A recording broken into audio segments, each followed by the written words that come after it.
Hey guys, welcome back. आज की जो स्टोरी है ना, वो स्टोरी बहुत ही हॉरर स्टोरी में से एक होने वाली है। ये स्टोरी है समीर नाम के एक 22 साल के एक बीटेक स्टूडेंट की, जो कि मुंबई में रहता था। नैनीताल शिफ्ट हुआ था और एग्जाम्स के लिए। उसके बारे में एक स्टोरी होने वाली है, तो चलो इस स्टोरी को स्टार्ट करते हैं।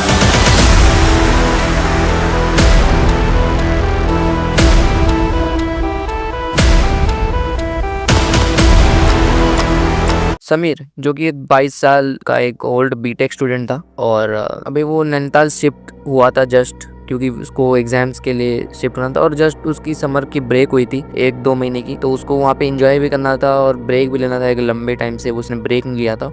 तो उसकी फैमिली की एक एंसेस्ट्रल हाउस थी, मतलब कि एक बहुत ही पुराना सा एक घर था उसकी फैमिली की, बाप दादा लोगों की जैसे होती है, नैनीताल में थी। वो गांव में थी, बहुत ज़्यादा पाइन ट्रीज से घिरे हुए थे वो जगह। उसकी बैकयार्ड अच्छी खासी बड़ी थी और वहाँ पे उसको अच्छा लगता था। उसने कभी एक बार देखा था, तो उसने घर में जिद किया कि मैं यहाँ पे ही रहना है, और वो वहाँ पे रहने के लिए चला गया। तो पहले दिन ही उसे थोड़ा अजीब लगा। उसका बैकयार्ड थोड़ा उसने देखा, हर चीज़ को थोड़ा एक्सप्लोर किया उसने। उसको कुछ अजीब सा लगा नहीं, ठीक है, और सब नॉर्मल लग रहा था उसको।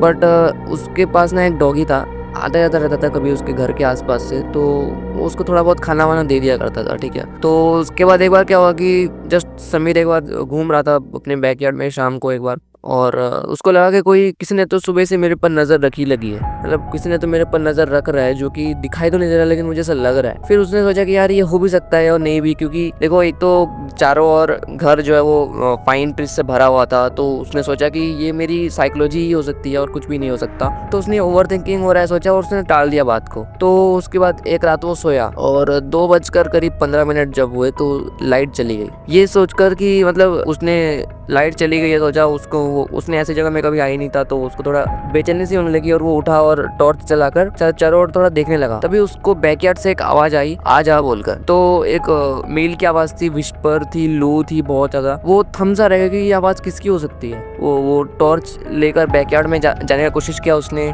और उसको एक ब्लैक फिगर दिखाई दी, जो कि बहुत ही लंबा था और अननेचुरल तरीके से खड़ा हुआ था। उसका फेस भी बहुत ज्यादा अजीब दिख रहा था, मतलब शैडो ही था बस। फेस भी बहुत ज्यादा लंबा दिख रहा था।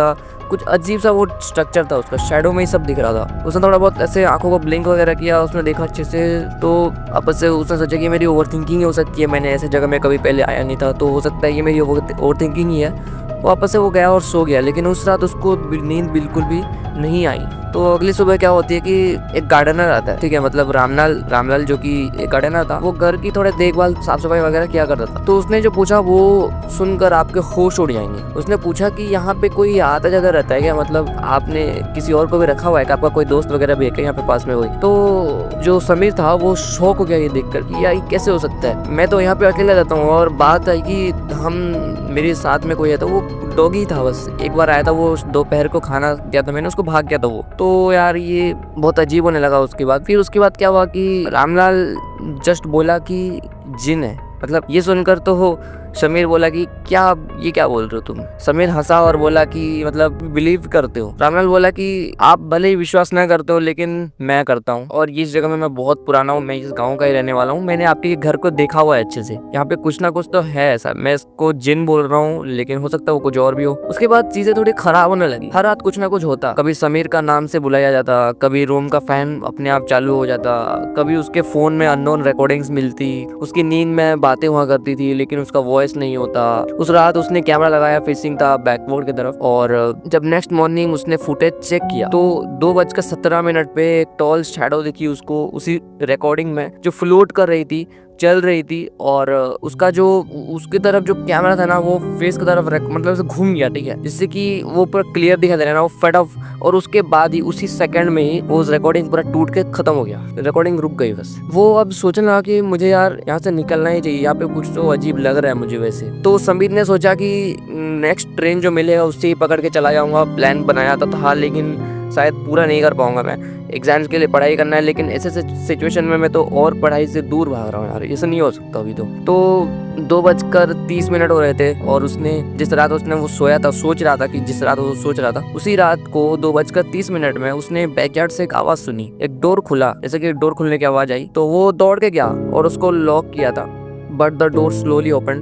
वो डोर अचानक से खुल गया और उसमें से कुछ खराब अंडे जैसी कुछ स्मेल आ रही थी उस रूम से। उसके सामने वो ब्लैक फिगर खड़ा था, लेकिन इस बार वो थोड़ा ग्लो कर रहा था। उसकी आईज जो थी ना वो रेड कलर की ग्लो कर रही थी और उसका आवाज दोबारा आया, तू तो भुला के लाया था, अब भाग रहा है। समीर ब्लैक आउट, मतलब समीर पूरा थम सा रहेगा कि ये क्या हो रहा है भाई, ये मतलब स्ट्रेंज है, क्या कैसे रिएक्ट करना है उसको समझ नहीं आ रहा। अब सुबह हुई और नेक्स्ट मॉर्निंग रामलाल आया और वो अनकॉन्शियसली डोर के पास देखने लगा। Sameer left the house same day. Sameer ने घर छोड़ दिया था उसी सेम डे में। उन्हें लगता है ही इज एग्जिटिंग। आज भी जब समीर अपने फ्रेंड्स को बताता है तो उन्हें लगता है कि यार ये मजाक ही कर रहा है, इसमें कुछ भी फेक दिया है बस। बट वो स्टिल जब उनको फुटेज दिखाता है, उसके फोन में जो फुटेज रिकॉर्ड हो जाता है, तो वो चुप हो जाता है। He never went back to the house. उसने आज तक कभी वो घर में गया ही नहीं है और वो कभी जाना नहीं भी चाहता। लोग कहते हैं उस बैकयार्ड में अभी भी कोई खड़ा होता है शाम के बाद। तो भाई बस यही थी स्टोरी। इसका जो मोरल ना, वो मोरल आपको सीखनी चाहिए। अभी भी पुराने जगह को लाइटली मत लेना। अगर किसी ने कहा है कि मतलब वहाँ कुछ है